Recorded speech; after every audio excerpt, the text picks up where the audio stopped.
চলে আসলাম আরও একটি ভিডিওর সাথে। প্রথমেই কড়াইতে হাফ কিলো চিকেন নিয়ে নিয়েছি আর সাথে নিয়েছি 250 গ্রাম পেঁয়াজ।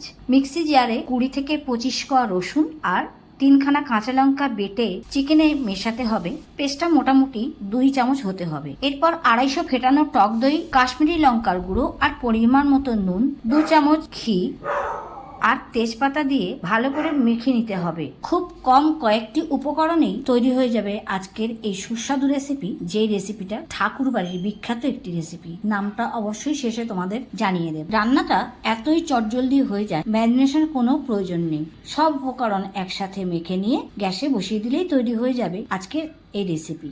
বন্ধুরা, আমার রেসিপি তোমাদের কেমন লাগছে কমেন্টের মাধ্যমে জানাতে ভুলো না। প্রথমে 5 মিনিট হাই ফ্লেমে দিতে হবে, তারপরে ঢাকা খুলে একটু নাড়াচাড়া করে নিতে হবে। আমার চ্যানেলে নতুন বন্ধু হয়ে থাকলে চ্যানেলটি অবশ্যই সাবস্ক্রাইব করে পাশে থেকো, আর ফেসবুক পেজ থেকে দেখলে পেজটিকে ফলো করে দিও।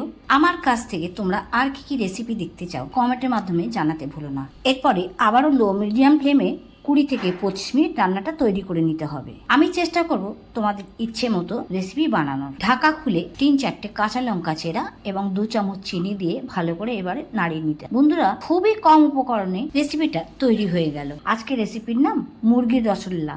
কি চেনা চেনা লাগছে তো? লাইক, কমেন্ট, শেয়ার করতে ভুলো না ভালো লাগলে।